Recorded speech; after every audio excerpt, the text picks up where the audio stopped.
আজকে আমরা চলে এসেছি আমাদের একজন বন্ধুর দিদির বিয়েতে, পুরো ব্যাচ মিলে। ওরা সবাই তোমাদেরকে হাই বলে দিল। এবার আমরা বিয়েবাড়িতে এন্ট্রি নিচ্ছি। আমাদের এইচএস পরীক্ষার পর এটা প্রথম আমরা বন্ধু বান্ধবীরা একত্রিত হয়ে খুব মজা করেছি। ঢুকে গিয়েই দেখি স্টার্টারগুলো আমাদের দিকে তাকিয়ে রয়েছে, কিন্তু গিফট তো দিতেই হবে, এর জন্য গিফট দিতে চলে গেলাম। আর এই গিফট দিতে গিয়েও দেখি বর বউ ওখানে নেই, বর বউ ঘরে গেছে আশীর্বাদ নিতে। বিয়ে এখনও তো কমপ্লিট হয়নি, অর্ধেক বিয়ে হয়ে গেছে, এবার এসে বাকি অর্ধেকটা কমপ্লিট হবে। বর বউ চলে এসেছে, এই যে বর বউ তারপর 7 পাকে বাঁধা পড়ছে। দিদি আর জামাইবাবু জুটিটাকে খুব সুন্দর মানিয়েছে।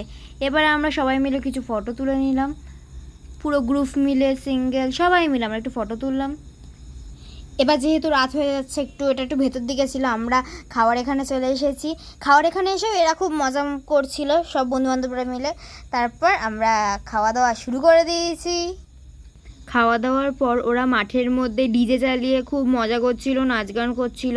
তার মধ্যে আবার ওইদিকে ঝড়ও উঠে গেছিলো, তার জন্য আমরা একটু ভয়ও পাচ্ছিলাম। যাই হোক, আমরা সাবধানেই বাড়ি পৌঁছে গেছি, আমাদের কোনো অসুবিধা হয়নি। আজকের ভিডিওটা যদি ভালো লাগে তাহলে লাইক করবেন, কমেন্ট করবেন এবং শেয়ার করে দেবেন।